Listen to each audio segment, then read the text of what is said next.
1941년 12월 7일 일본의 진주만 기습. 세계 정복의 야욕을 품고 있던 일본은 진주만을 기습, 미국에 엄청난 피해를 안겨줬다.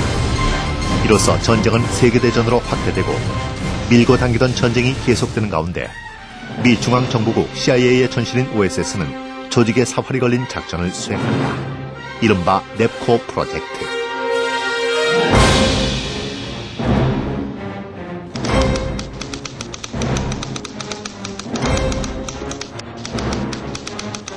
넵코 프로젝트는 그 결과에 따라 한국의 운명이 좌우될 수도 있는 중대한 작전이었다.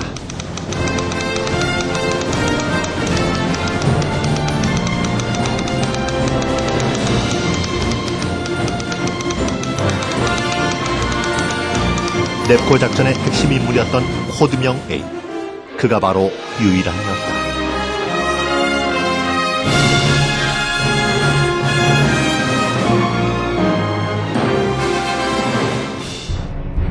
성공한 기업가로만 알려져 있는 유일한. 그는 어떤 경위로 넵코 작전을 주도하게 된 것일까? 유일한의 손녀 유일링은 그 의문을 풀기 위해 산타 카타리나 섬을 찾았다. Oh my goodness. 2차 대전 당시 OSS는 넵코 작전을 위해 산타 카타리나 섬 전체를 거대한 훈련 기지로 만들어 나갔다. My grandfather. And of course, my father and his sister, my Como, knew. 손녀 유일링의 느낌처럼 넵코 작전은 오랜 준비와 치밀한 계획하에 진행됐다. 작전의 중요성만큼이나 훈련의 강도도 높았다. 잠수함으로 한반도 근해의 침투, 수영과 잠수, 낙하산을 통해 한국 본토에 잠입해야 했다. 그 모집하는 사람들에게 이제 잠조직을 하기 때문에 유일한을 중심으로 하는 팀이 하나 있었고, 당시 유일한의 나이는 50세. 유일한은 1조를 지휘했고 1조에 속한 요원들은 모두 40대였다. 그러나 요원들에게 훈련은 곧 실전이었고 요원들은 목숨을 내놓고 훈련에 임했다. Agents, these really brave Korean young men, and they came in and reported, and that report was sent to Washington. And that by this time, CIA. 왜 OSS는 유일한의 조직을 이용하여 넵코 작전을 실행하려 한 것일까? 1922년 27세 유일한은 디트로이트에 라초이 식품 회사를 설립한다. 회사의 판매망이 미 전역으로 확장되던 때 유일한은 돌연 회사를 정리하고 부인과 함께 귀국한다. 그리고 한국의 제약 회사를 설립한다. 그것이 1926년 설립한 유한양행이었다. 유일한은 전국에 지부를 설치하고 일본과 중국으로 확대해 나간다. 유일한은 자신의 회사를 조국 독립의 기지로 이용하려 했던 것이다. 그리고 OSS는 유일한의 방대한 연락망을 활용한 넵코 작전을 계획한다. Set up many branches. Why? It turns out that he was setting up his branches specifically in strategic locations, hoping to create a network.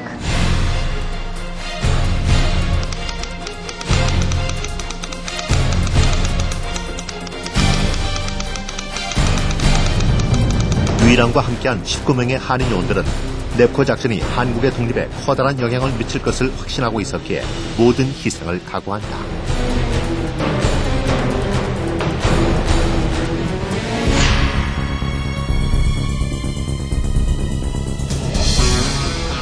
유일한은 넵코 작전의 초안을 작성했고 그것을 기반으로 도노반 장군은 구체적인 작전 계획을 수립하여 실행한다.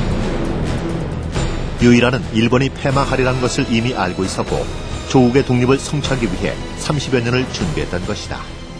결국 넵코 작전은 유일한이 일본에 던진 마지막 승부수였던 것이다. 그리고 1945년 8월 일본은 패망한다.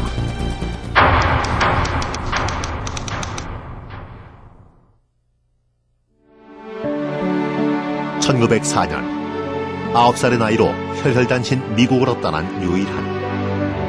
유일한은 14세 때 박영만이 세운 소년병 학교에서 독립의 당위성과 애국이 무엇인가를 배운다. 그리고 미국의 고등학교와 대학을 거치며 자신은 장차 독립전쟁의 지휘관이라는 긍지와 꿈을 키운다. 그리고 지속적으로 독립운동을 실천해 나간다. 20대, 30대 그리고 심지어는 40대까지 포함되어 있습니다. 이들은 미주에서 안정적인 삶을 누릴 수 있는 사람들이었지만 기꺼이 자신들의 평안한 삶을 포기했습니다.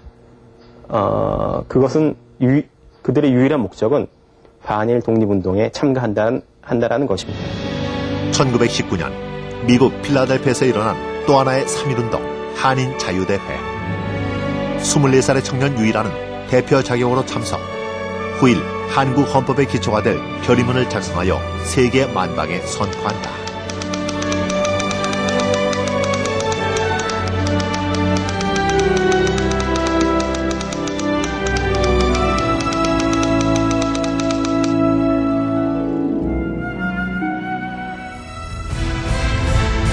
(1937년) 중일전쟁, 1939년 세계 2차 대전 발발로 세계 정세는 급박하게 돌아가고 있었다.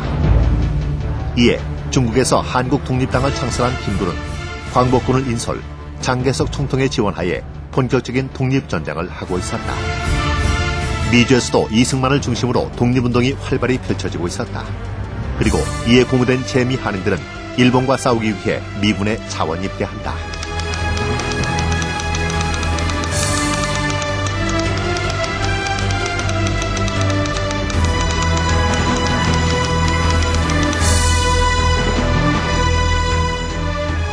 젊은 한인들의 자원 입대는 미국 정부의 한국에 대한 인식을 새롭게 했고, 그 중에서 도산 안창호의 딸 수잔 안은 동양계 최초 미 해군 장교로 임관되어 한국인의 독립의지를 확고히 인식시켰다. My motive was, to fight the Japanese. We had no country. And this was a good way to... 그러나 한인들의 독립의지는 거기에서 멈추지 않고 미국에서 한국 사람들로만 구성된 한국국방경위대, 즉 맹호군을 창설하게 이른다. 1942년 8월 29일 미국 LA시청 하늘에 휘날리는 태극기를 바라보는 한인들의 눈빛에는 조국의 광복에 대한 염원이 가득했다. 여자들은 다 한옷들을 입고 나왔고 그런 30몇 년 만에 태극기가 자기네들 사는 LA 시청 휘날리는 날이었어요. 그 감격의 바다 한가운데 유일한이 있었다. 유일한은 동포들의 눈물 속에서 대회 축사를 낭독해 나갔다. 네, 한국 사람들이 우리 군대를 우리도 미국 군대에서 훈련을 받기를 원한다. 그러니까는 법적인 문제로 그건 안 되니까 거절을 당했어요. 그때 그 캘리포니아 내셔널 가드의 치프가 재미 한족 연합회를 통보를 해요. 한국 사람도 향토방위군에 조직되게 하기를 원하니까 협조해달라. 그래가지고 한 100여 명이 거기 들어가서 주고 하나의 그 중대를 만듭니다. 그리고 그거를 매공군이라고 명명하고. 현기식이 거행된 8월 29일은 국치일이었다. 국치일을 택한 이유는 32년 만에 대한민국이 다시 소생한다는 의미였다. 태극기와 성조기가 함께 휘날리고 그것은 이제 한국이 독립국으로 인정받았다는 것이다. 1945년 넵코 작전을 위해 훈련을 받던 유일한은 미 버지니아에서 열린 IRP 총회에 한국 대표로 참석한다. IRP 총회는 전후 일본의 처리 문제를 놓고 태평양 연안 12개국 대표 160명이 모인 자리였다. 이곳에서 유일한은 한국 독립 문제를 세계적으로 공론화하는 커다란 외교적 성과를 이루어냈다. 그리고 그토록 치밀하게 준비한 넵코 작전이 시행되기 바로 직전, 한국은 감격의 해방을 맞는다.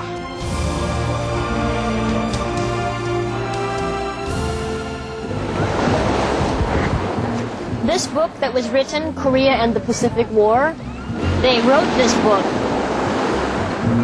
It is based on the OSS report. They wrote this book and they published it and they gave it away free to as many people as they could in America. Why? This book is meant to help regular Americans, not government or military, regular Americans understand Korea, who Korea is, who the people are, why every American should help Korea. 성공한 사업가의 신분으로 평생을 안락하게 살 수 있었던 유일한.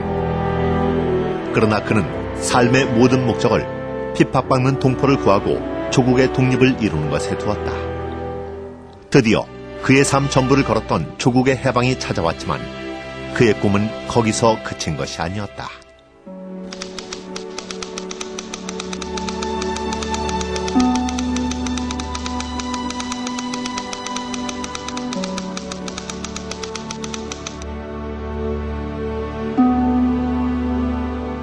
(1926년) 일자하에 한국에 돌아가 기업 활동을 하기로 결심한 유일한은 서재필을 찾았다. 선생님. 자, 앉지. 네. 그의 귀국 결심을 전해들은 서재필은 격려를 아끼지 않았다. 정말로 어렵고 큰 결단을 하셨네. 자. 그리고 조그마한 선물 하나를 전했다. 마련한 선물일세. 그 버드나무처럼 무성하게 조국의 많은 사람들에게 그늘을 만들어주게. 그것은 그의 성 버들유자를 따서 만든 버드나무 목판이었다. 이를 계기로 유한양행의 상징이 된 버들표. 하지만 그것은 단지 한 기업의 상표를 넘어 정직과 신용, 믿을 수 있는 기업의 상징이 되었다. 기업의 목적은 뭐냐면 이윤충이라면 뭐 누구나 하나 이렇게 나와 있어요.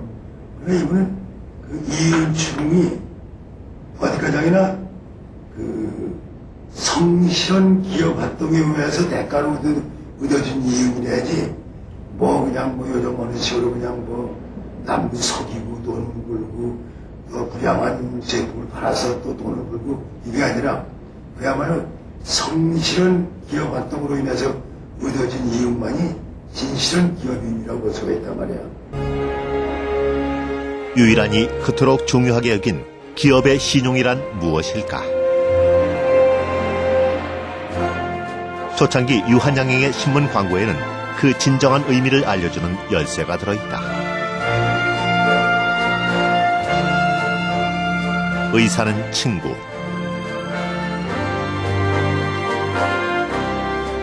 반드시 믿을 만한 의사를 찾아가시오.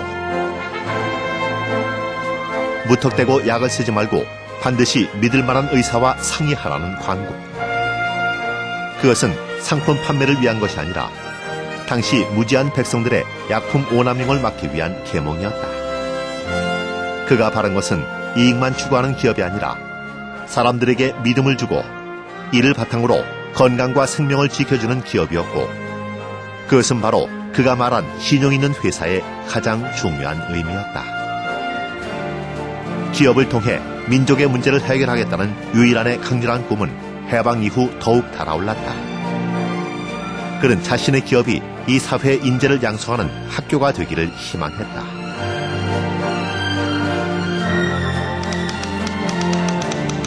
기업의 기능에는 유능하고 유익한 인재를 양성하는 교육까지 포함되어 있어야 한다.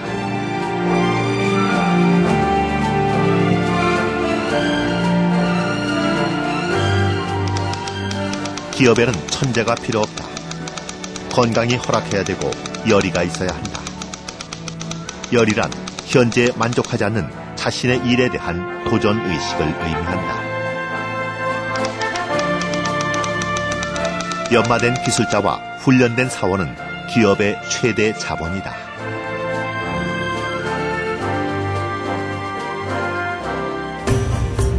그의 생각은 식민 통치와 전쟁으로 피폐할 대로 피폐해진 국가를 재건하려면 인력 양성 이외에 다른 길은 없다는 확신 때문이었다.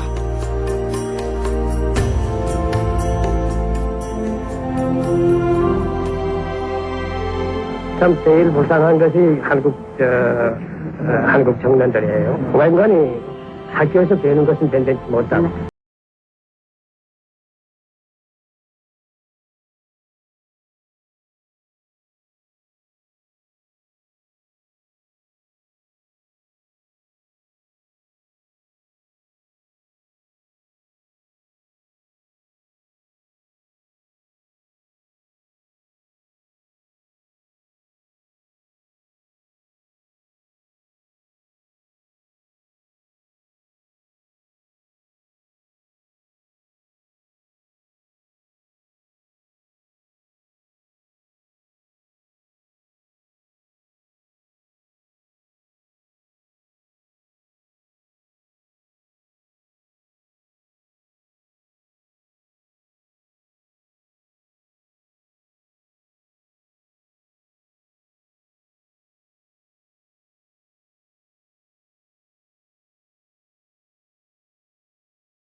소아마비 환자 치료를 위한 새로운 물리치료기가 등장해서 불치의 병으로 알려져 고민하는 사람들의 큰 관심을 주고 있습니다. 이와 같은 새로운 기계의 도입과 더불어 앞으로 많은 소아마비 환자가 치료될 것으로 기대되고 있습니다. 그리고 이러한 불우한 어린이들을 돕는 데 서달라고 독지가 유한양행 회장 유일한 씨는 1,200만 원 상당의 재산을 여기에 보내와 따뜻한 인정의 꽃을 피게 했습니다. 유일한은 자신의 돈이 사회에 보탬이 된다면 어떤 경우라도 흔쾌히 내놓을 준비가 되어 있었다. 세금에 관한 그의 태도는 그것을 단적으로 보여주었다.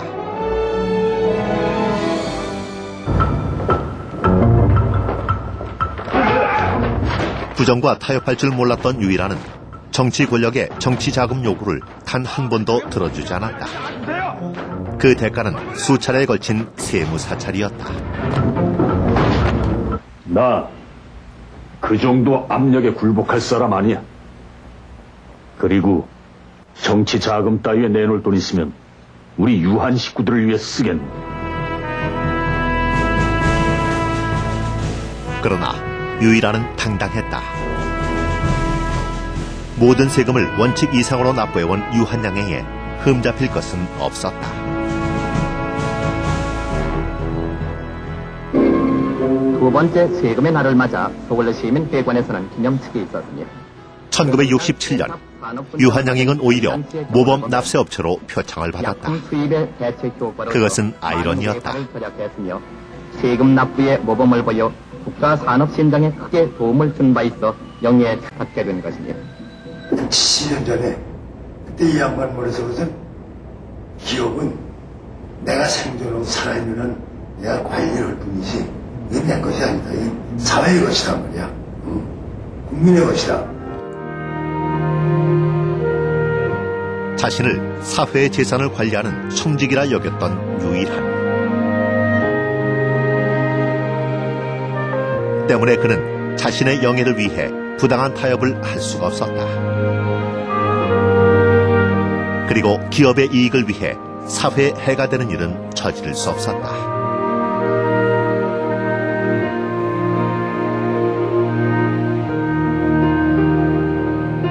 유한양행은 이미 1939년 한국 최초로 기업을 공개하고 종업원 지주제를 도입했다. 유일한은 유한양행을 어느 누구의 회사가 아닌 직원 모두의 회사로 만들고 싶어 했다. 그는 주변의 숱한 권유와 유혹에도 불구하고 유한양행이 가족에게 물려질 수 없다고 선언했다. 그에게 기업이란 언제이든 다시 사회로 환원되는 것이지 결코 한 가족이 대를 이어 소유할 수 있는 것이 아니었다.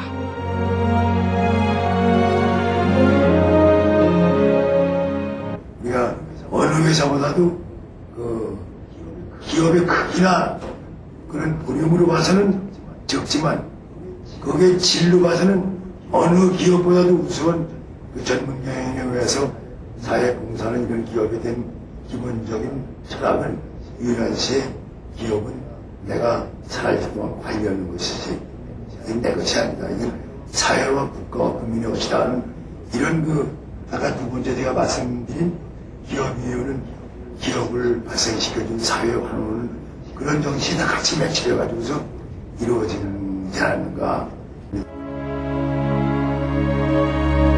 1971년 3월 유일하는 세상을 떠났다. 건강한 국민, 병들지 아니한 국민만이 주권을 누릴 수 있다며 제약 사업에 뛰어든 그.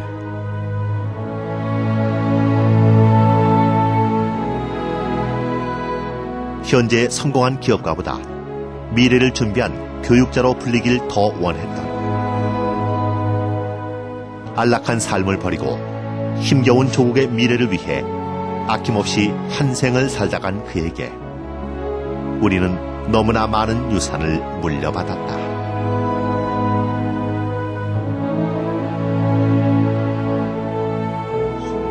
유일링에게는 대학 졸업 때까지의 학비 1만 달러를 준다. 딸 유제라에게는 유한 중고등학교 구내에 있는 묘소 땅 5,000평을 주니 유한 동산을 마련하여 젊은 학생들이 언제든지 드나들도록 하라. 그리고 아들 일서는 대학까지 공부를 시켰으니 앞으로는 혼자 힘으로 살아가도록 하라.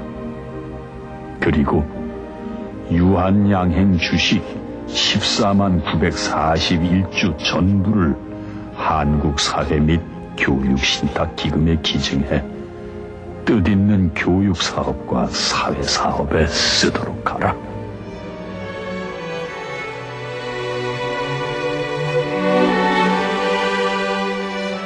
손녀딸의 대학 등록금을 제외한 전 재산의 사회환원. 그것은 어느 누구도 상상치 못한 유일한다운 유언이었다. 당당하되 더불어 살며 이익을 취하고도 나눌 줄 아는, 현재에 충실하면서도 도전의식을 잃지 않고 진취적으로 사는 법을 남겨준 그는 진정 성공한 기업가의 모습이 무엇인지 알게 해주었다. 그가 남겨놓은 유품은 구두 한 켤레와 양복 2벌, 그리고 낡은 가방뿐. 하지만 사람들은 그를 가장 존경하는 기업가로, 정직과 신용의 상징인 버드나무표와 함께 영원히 기억할 것이다.